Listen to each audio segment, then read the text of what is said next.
इससे पहले कि आप इस लेक्चर की शुरुआत करें, ये ज़रूरी है कि इसी वीडियो के डिस्क्रिप्शन में एक और वीडियो की लिंक दी हुई है।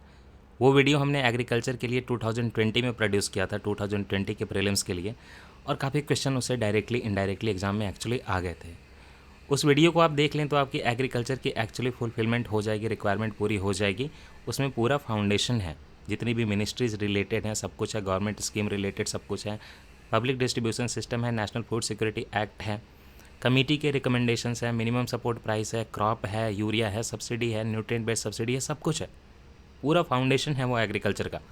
तो फिर बात ये उठता है कि फिर ये सीरीज़ क्यों आ रही है। ये सीरीज़ इसलिए आ रही है क्योंकि अब प्रीलिम्स के कुछ दिन हैं।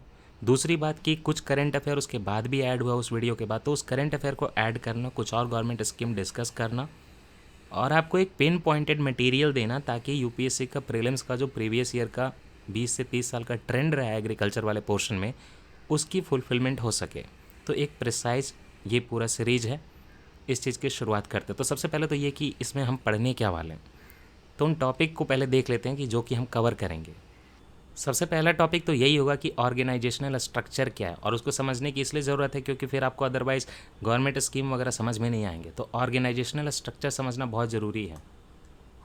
ऑर्गेनाइजेशनल स्ट्रक्चर, ऑब्वियसली इसमें मिनिस्ट्रीज और डिपार्टमेंट्स वगैरह डिस्कस होंगे, और भी बहुत कुछ जो एग्रीकल्चर से रिलेटेड है, एग्रीकल्चर मिनिस्ट्रीज के डिपार्टमेंट वगैरह सब कुछ देखेंगे।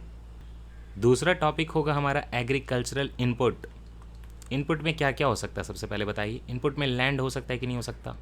बिल्कुल, एग्रीकल्चर का इनपुट है लैंड। जब लैंड की बात होगी तो लैंड के रिफॉर्म एक बार डिस्कस कर लेने चाहिए। साथ ही साथ कुछ मूवमेंट्स हैं जैसे ग्रामदान, भूदान मूवमेंट, जिससे आपकी थोड़ी हिस्ट्री भी रिवाइज हो जाएगी, वो भी देख लेने चाहिए मूवमेंट्स। अच्छा, ऐसे तो एग्रीकल्चर स्टेट का सब्जेक्ट है, लेकिन आपको पता है कि सेंट्रल गवर्नमेंट फिर भी कई बार इस पर मॉडल लॉज बनाती है कि किसी स्टेट को अगर इम्प्लीमेंट करना हो तो वो उसको अडॉप्ट कर सकती है। तो मॉडल लैंड लीजिंग लॉ वगैरह की बात होगी, लैंड लीजिंग को भी डिस्कस करेंगे,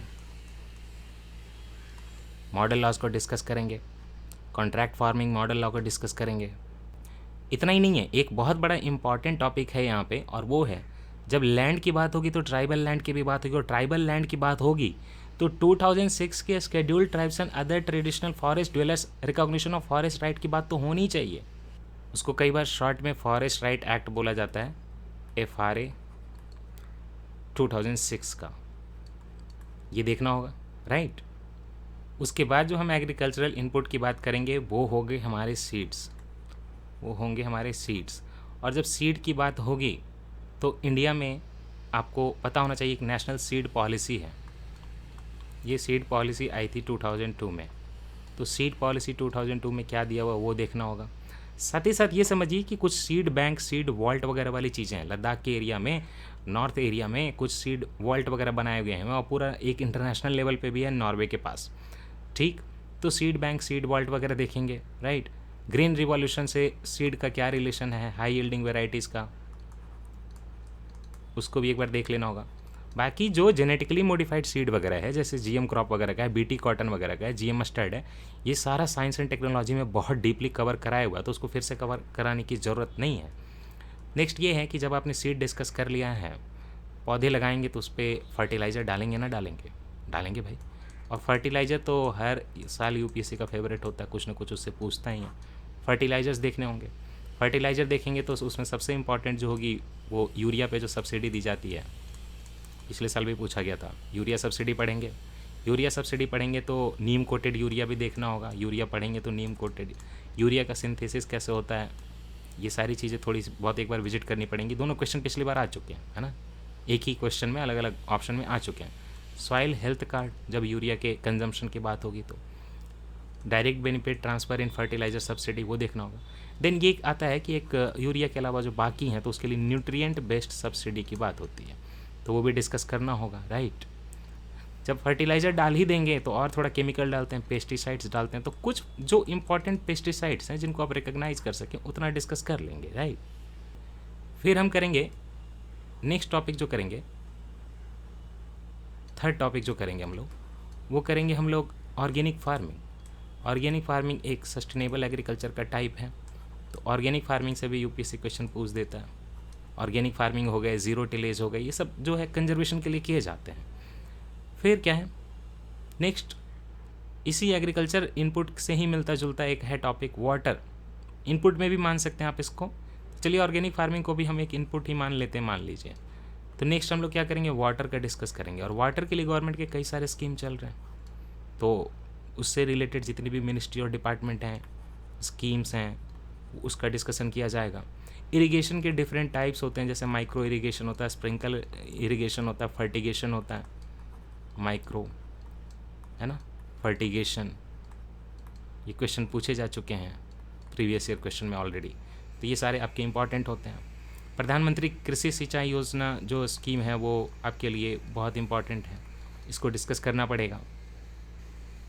एक ये आया था सोलर वाला, प्रधानमंत्री किसान ऊर्जा सुरक्षा एवं उत्तम उत्थान महाअभियान, पीएम कुसुम करके।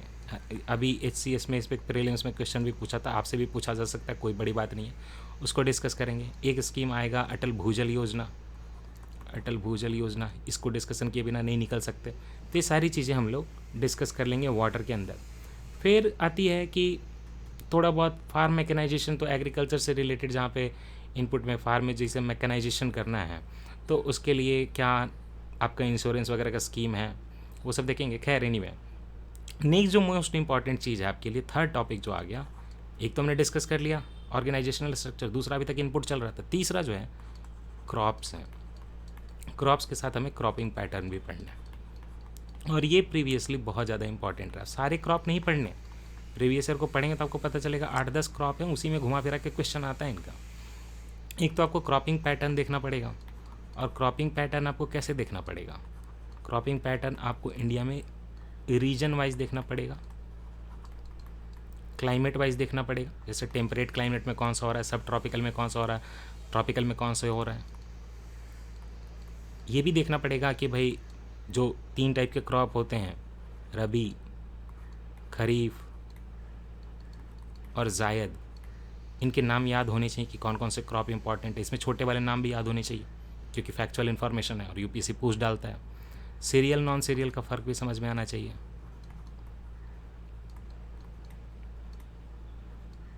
इतना ही नहीं है, कुछ क्रॉप ग्रेन होते हैं, कुछ ऑयल सीड्स होते हैं, कुछ आपके कैश क्रॉप होते हैं, कुछ आपके पल्सेस होते हैं, उन सारे का हमें ध्यान रखना पड़ेगा। नेक्स्ट टॉपिक होगा हमारा मिनिमम सपोर्ट प्राइस का, पब्लिक डिस्ट्रीब्यूशन सिस्टम का। तो यहाँ पे जितना भी सब्सिडी वगैरह दिया जाता है मिनिमम सपोर्ट प्राइस के लिए, वो सारी चीज़ों का डिस्कशन होगा कि एग्रीकल्चर में सब्सिडी कैसे दी जाती है, एग्रीकल्चर की प्राइसिंग पॉलिसी क्या है, CCEA का क्या रोल है, CACP का क्या रोल है, MSP कैसे डिटरमाइन होता है, स्वामीनाथन कमेटी के रिपोर्ट में क्या बोला गया, ये सारी चीज़ों का डिस्कशन करना होगा। पब्लिक डिस्ट्रीब्यूशन सिस्टम, इसका डिस्कशन करना होगा प्रीलिम्स के हिसाब से। फूड सिक्योरिटी इसी से रिलेटेड चीज़ है। फिर आएगी बात एग्रीकल्चर की मार्केटिंग की, और जैसे ही मार्केटिंग के लिए बात आएगी ऐसे टॉपिक आएंगे जिनसे मतलब बहुत ज़्यादा न्यूज़ में रहने वाली चीज़ें आएंगी। सबसे पहले तो agriculture produce marketing committees APMC जो डिफरेंट स्टेट में चल रहे हैं, जिसका बहुत ज़्यादा आजकल नाम आ रहा है।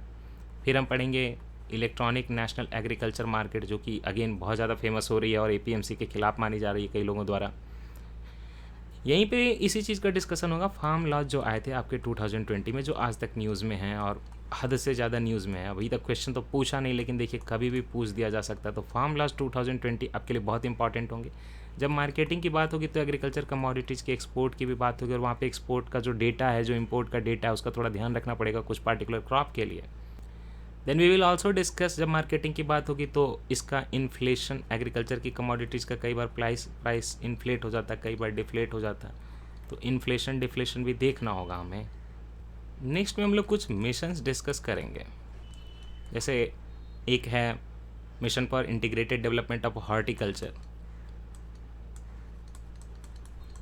हॉर्टिकल्चर के लिए मिशन है। National mission for oil seeds and oil palm है, क्योंकि हम लोग पाम ऑयल का बहुत ज़्यादा इंपोर्ट करते हैं, तो national mission for oil seeds and oil palm NMOOP, ये डिस्कशन होगा।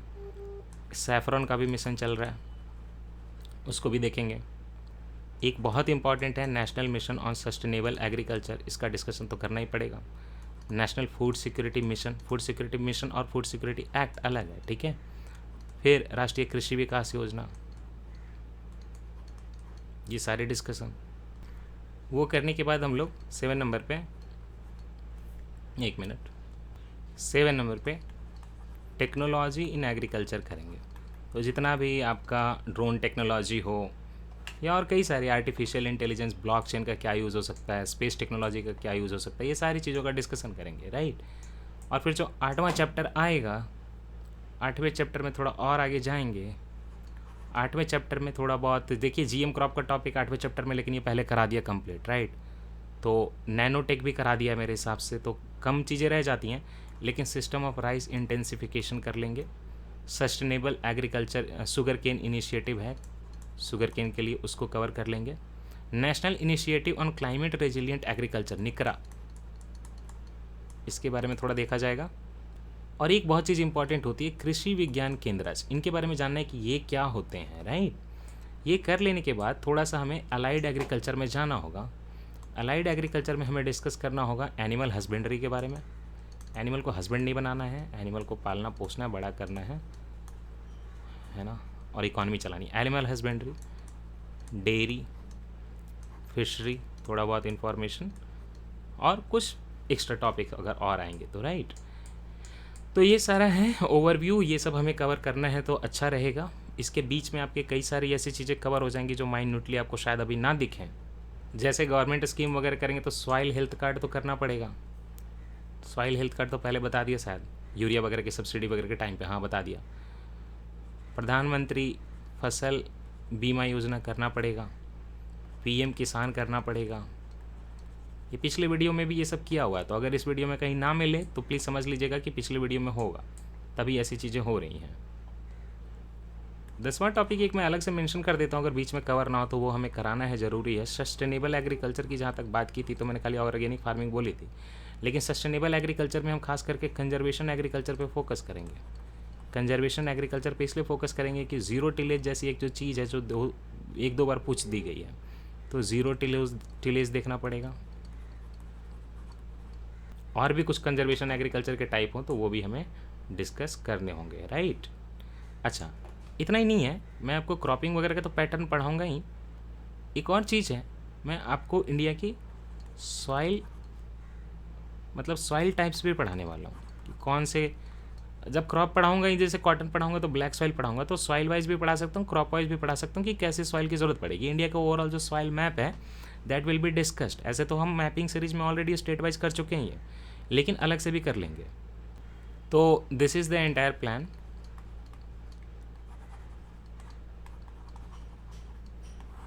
Now lectures will start very soon. आपसे रिक्वेस्ट है कि अगर आपने नहीं देखा पिछला वीडियो तो डिस्क्रिप्शन में वीडियो का लिंक है, प्लीज़ आप उसको देख लीजिए। मिलते हैं नेक्स्ट लेक्चर में, जो कि आपका काइंड ऑफ फर्स्ट लेक्चर होगा। This was just introduction. Take care, study well, time कम है, अपने आप पे कॉन्फिडेंस रखिए। कॉन्फिडेंस के अलावा आपको कोई और नहीं बचाएगा। कॉन्फिडेंस आपको कहीं से भी कहीं लेके जा सकता है। So thank you so much, take care.